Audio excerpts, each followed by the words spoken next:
एक एक वैष्णव नवनीत प्रिया जी गोपाल जी की सेवा करता था, लेकिन उसके घर में इतनी दैन्यता थी कि एक बार का भोजन ही 3 बार में पाया जाता था, दोबारा बनाने की सामग्री नहीं इकट्ठी हो पाती थी। अब उसका कोई एक मित्र आया, वो पैसे वाला, उसने आकर के उससे कहा और भाई सब ठीक? बोले हाँ सब ठीक। बोले तुम्हारा दिन सुधर गए कि नहीं? बोले अब वैसे ही है भैया, क्या करें, एक समय अब रोटी बनती है, उसी से शाम तक का गुजारा होता है। बोले अच्छा तुम पूजा वूजा करते हो क्या? बोले हाँ। बोले किसकी करते हो? बोले गोपाल जी, नवनीत प्रिया जी, लड्डू गोपाल, इनकी पूजा करता हूं। हंसने लगा मित्र, इनकी सेवा करते हो? अरे ये भी बेचारे जब इनको पूतना मारने आई ना, स्तनों में विष लगा के, तो ये भी नेत्र बंद करके शंकर जी से मदद मांग रहे थे कि पूतना के स्तन के विष को तुम पी जाओ। अरे जो अपनी रक्षा स्वयं नहीं कर पाते, तुम्हारी रक्षा क्या करेंगे? इनसे बड़े शंकर जी हैं, शंकर जी को लिया तुम, उनकी सेवा शुरू कर दो। अब बेचारा मरता क्या नहीं करता, सब कर लेते हैं। शंकर जी ले आया दूसरे दिन, और नवनीत प्रिया जी लड्डू गोपाल जी को दूर एक जगह टेबल पे बिठा दिया। बोले तुम्हारी सेवा अब हो गई, तुमने तो कुछ किया नहीं, अब इनकी करेंगे हम।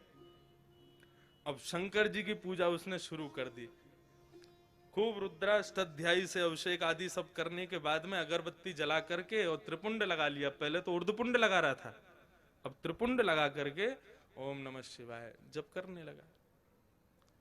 अब जैसे ही आंख खोल के देखा तो जो उसने अगरबत्ती जलाई थी उसका धुआं उड़ करके गोपाल जी के पास जा रहा था। अब वो धुआं है, वो तो कहीं भी जा सकता है। अब जैसे ही गोपाल जी के चारों तरफ उसने धुआं देखा तो ठाकुर जी के पास जाके क्या बोलता है, इतने वर्षों से सेवा कर रहा था, तब तो मेरी नहीं सुनी, आज दूसरे किसी को ले आया तो चिढ़ के मारे उसकी अगरबत्ती भी खुद ही सूंघ रहे हो। और ठाकुर जी को बोला तुमको यहां बैठने ही नहीं दूंगा, अलमारी में बंद करूंगा। जैसे ही ठाकुर जी को इस भाव से उठाया, ठाकुर जी प्रकट हो गए वहां पर, चरणों में गिर पड़ा। बोले महाराज आपने आज तक मुझे दर्शन नहीं दिए, शंकर जी के आती दर्शन कैसे हो गए? बोले देख ये भेद बुद्धि मत रख, मुझ में शंकर जी में कोई भेद नहीं है, और शंकर जी आए इसलिए दर्शन दिए ऐसा भी नहीं है। तो बोले क्यों किए, फिर क्यों दिए दर्शन आज आपने? बोले कल तक तुझे ये नहीं लगता था कि मेरी नांग सूंघती भी है, कल तक तुझे ये नहीं लगता था कि मुझे भी जलन हो सकती है, लेकिन आज तेरे भीतर ये भाव आया कि मैं चैतन्य हूं, ये अगरबत्ती मैं भी सूंघ रहा हूं, मुझ में भी एक जलनशीलता आई है, मतलब मैं साधारण मूर्ति नहीं, मैं चैतन्य हूं। जब तेरे हृदय में ये भाव आया तो मैं पीछे क्यों हटूं, मैं भी प्रकट हो गया, मैं भी क्यों मूर्ति तक रहूं? जब तू ही मुझे इतना ऊपर पहुंचा चुका है तो मैं भी प्रकट हो गया। तो ठाकुर जी का दूसरा स्वरूप भागवत कहती है चैतन्य, उनमें सदैव वही भाव रखो, ये चैतन्य है। एक बार को मंदिर में विराज रहे ठाकुर में हमारी चैतन्यता का भाव रहता है कि नहीं ये ठाकुर जी हैं, इनके सामने बेल्ट नहीं पहननी, इनके सामने जींस नहीं पहननी, इनके सामने ऐसे नहीं जाना। लेकिन अपने घर के ठाकुर के सामने भी हम लोगों के अंदर चैतन्यता का भाव तो रहता नहीं। 2 दिन के लिए उदयपुर में महाराज किसी का ब्याह हो रहा है हमारे परिवार में, और 2 दिन के लिए जाना है पूरे घर को। 80-80 हजार रुपए के सबने कपड़े बनवाए अपने, सब लोग जाएंगे, ठाकुर जी के आगे मिश्री रख जाएंगे। बोले हम तो जा रहे हैं उदयपुर, वहीं ब्याह में रहेंगे, थोड़ा आनंद करेंगे, आप मिश्री का भोग लगाओ। तुम रह लोगे 2 दिन मिश्री पे? नहीं रह सकते। सब लोग इधर देखो, सावधानी से एक बात बता रहा हूं मैं, इस बात को समझ लेना। ये 24 अवतार तो ठाकुर जी के हैं ही हैं, ये 25वां अवतार जो अर्चा अवतार है, ये ठाकुर जी ने क्यों धारण किया? हमारे घर में ठाकुर जी अपनी सेवा कराने के लिए क्यों पधारे?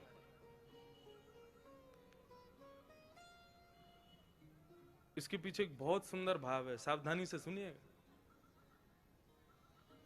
पूज्य गुरुदेव भी बैठे, उनसे भी निवेदन, दास के मन में ठाकुर जी की सेवा करते हुए एक भाव आया, तो मेरी इच्छा हुई कि मैं उस भाव को कहूं कि ठाकुर जी सबके यहां सेवा कराने के लिए हर घर में क्यों विराज रहे हैं। आप पूरे नाथ द्वारा को देख लो, हर घर में ठाकुर जी का चित्रपट ही सही विराज रहा होगा। वृंदावन तो प्रसिद्ध है, घर घर तुलसी ठाकुर सेवा, दर्शन गोविंद जी को, अलीरी मोहि लागे वृंदावन नी को। क्यों विराज रहे हैं ठाकुर जी हम सबके घर में? देखो, हम लोग जब वैकुंठ जाएंगे जाएंगे तो है, कोई रोक तो रहा नहीं हमको, एक ना एक दिन सबको जाना है वहां पर। तो यदा कदा हमारे द्वारा किए गए कृत्य के कारण यदि हमें कभी वैकुंठ के अलावा भी लोगों का दर्शन करना पड़ गया, मानो जैसे नरक का दर्शन हो गया या स्वर्ग का दर्शन करना पड़ गया, और उस पश्चात वहां पर बताया गया तुमने ये अपराध किया था इसलिए तुमको ये करना पड़ा, तो हम ठाकुर जी से शिकायत करने लग जाएंगे, प्रभु आपकी इतनी अर्चना करते हैं, इतनी सेवा करते हैं, इतनी पूजा करते हैं, इतना आपका नाम गुणगान करते हैं, उसके बाद भी हमारे जीवन में दुख, उसके बाद भी हमारे जीवन में कष्ट, उसके बाद भी हमारे जीवन में कभी सुख की अनुभूति नहीं, और उसके बाद भी जब हम संसार छोड़ के आए तो नरक का दर्शन। शिकायतें दुनिया भर की हम ठाकुर जी से करने लग जाएंगे, आपने ये नहीं किया, ये नहीं किया, ये नहीं किया, हम ठाकुर जी से शिकायतें करेंगे। भगवान बोले ये मुझसे शिकायत करे उससे पहले इसके यहां अर्चावतार रूप धारण करके बैठ जाओ इसके घर में। क्यों? बोले कभी ना कभी ये भी तो अपराध करेगा, सर्दी में कभी मुझे ठंडे जल से नहला देगा, भयंकर सर्दी में कभी मुझे हो सकता है पतला वस्त्र पहना दे, मुझे ठंडी लगे उससे,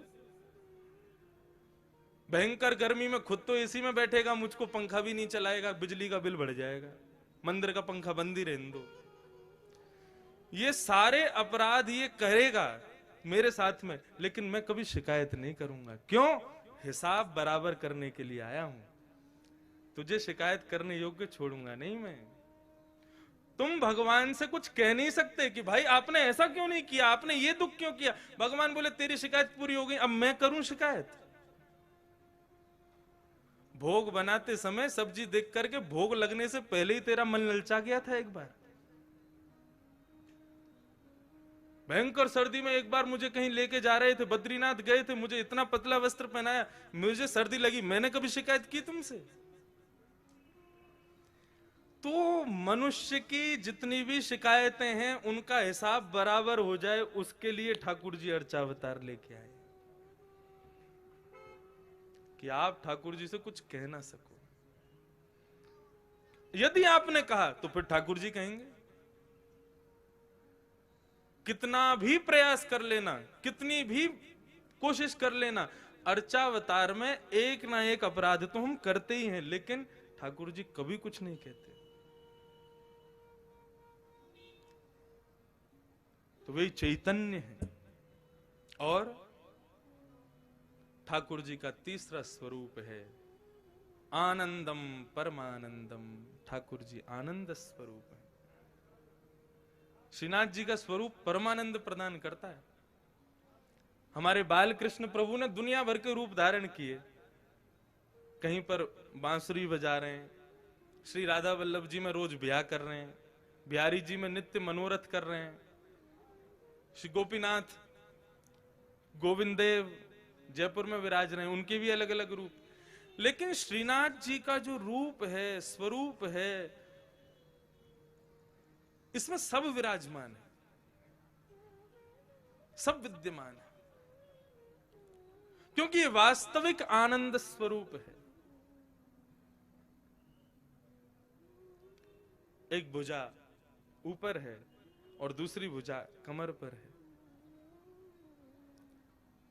किस भाव से? सावधानी से सुनिए कथा बिल्कुल। श्रीनाथ, श्री यानी राधा, श्री यानी श्री किशोरी जी, श्री यानी श्री लाडली जी, और श्री लाडली के संग युक्त होकर के जो नाथ विराजमान है वो है श्रीनाथ। सुनवे तो पहली ताली बजा रहे हो, बात तो पूरी करने दो हमको, जल्दीबाजी मत करो। अब तो पंडाल भी अपना, समय भी अपना, कथा भी अपनी, उत्सव भी अपने, पूरे पूरा दिन है अपने पास, खूब भाव से सुनो कथा। वृंदावन में जो दर्शन नहीं है वो दर्शन श्रीनाथ जी में है। कैसे? आप लोग सब बाहर से पधारे हैं, इसलिए मैं जो अपने गुरुजनों से, जो अपने बुद्धिजीवियों से जो मैंने सुना, तो मैं कह दूं यहां पर। वृंदावन में किशोरी जी ठाकुर जी के बगल में विराज रही है, और स्वरूप में नहीं है, केवल नाम के रूप में श्री राधा रानी विराजती हैं वृंदावन में।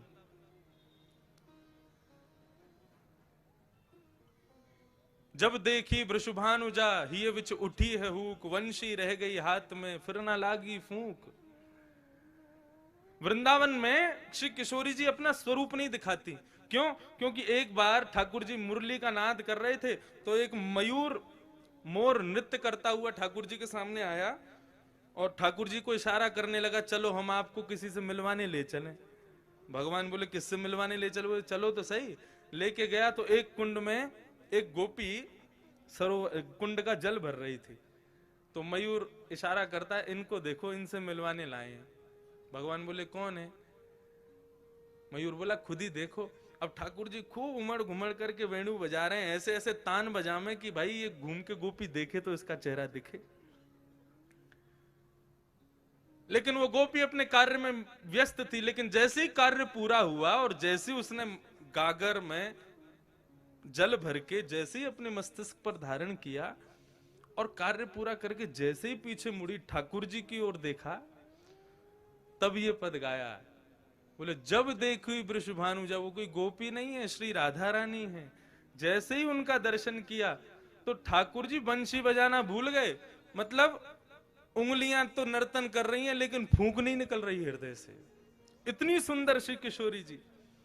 तो जैसे ही देखा कि भैया ये वेणु, ये क्या वेणु पे केवल उंगलियां घुमा रहे हैं, बजा क्यों नहीं रहे, तब किशोरी जी को लगा अरे हमारे स्वरूप में मोहित हो गए। सो किशोरी जी ने घूंघट कर लिया। तब से आज तक श्री लाडली जी वहां घूंघट करके बैठी हैं।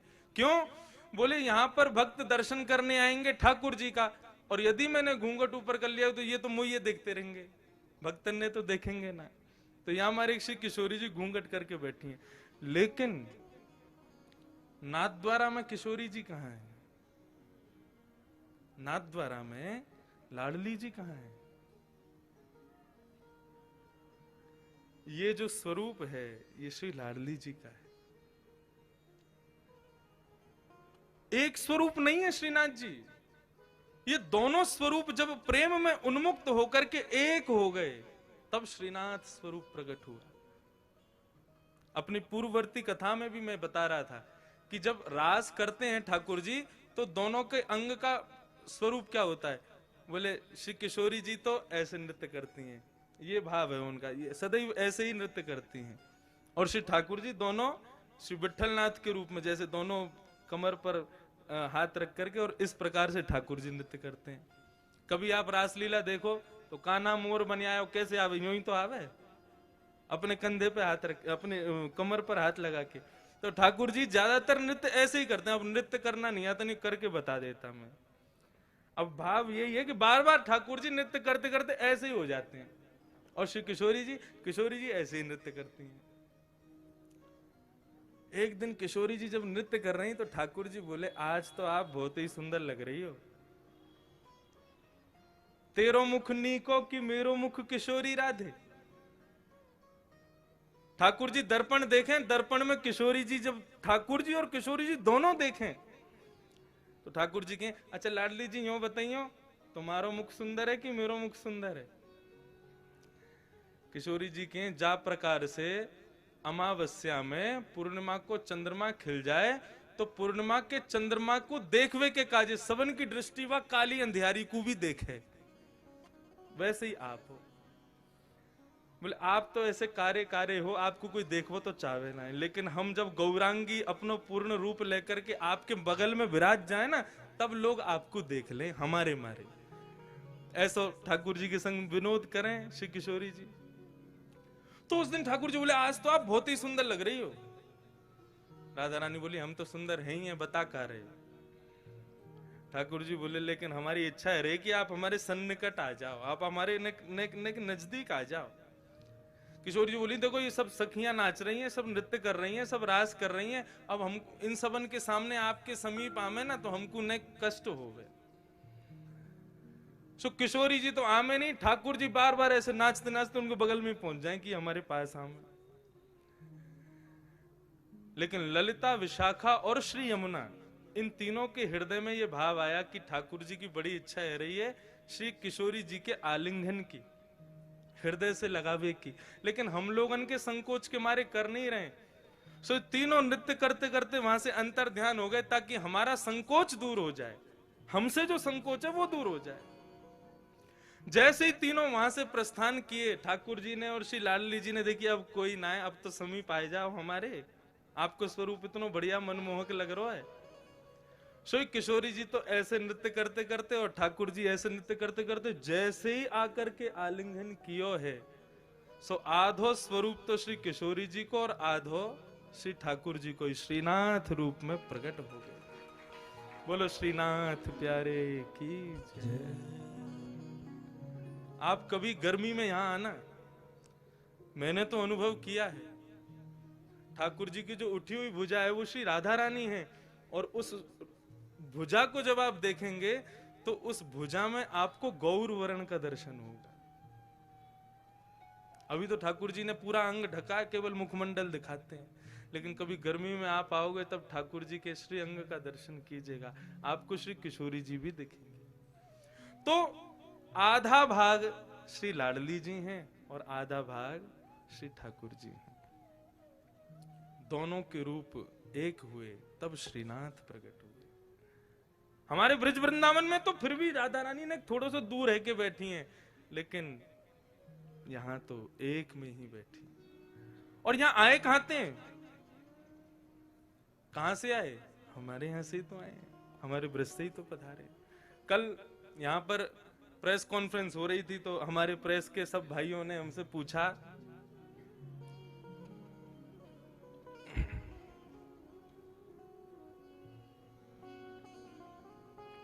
कि महाराज जी आप यहाँ कथा क्यों कर रहे हैं, तो उसके बहुत भाव बताए। एक भाव और आ गया मेरे मन में, अब नाथ द्वारा के जो लोग बैठे हैं वो इस भाव को सुन के कहीं हम पे गुस्सा मत करना, लेकिन हम ब्रजवासी हमारा भाव है, हमारे भाव आया। मैंने कि हम तो देखो ये हमारे आए हैं कि ब्रजवासी हैं, और जब भी ठाकुर जी को देखें तो पता ना क्यों स्वतः ही मन में भाव आ जाए, ठाकुर जी 11 घंटा चल के आना पड़े आपके दर्शन के काजे, तब आकर के यहाँ पे गाड़ी पहुंचे आपके दर्शन हो में। फ्लाइट ते भी आओ तो 6-7 घंटा तो लग ही जाए, ट्रेन ते तो पूरी रात लग जाए।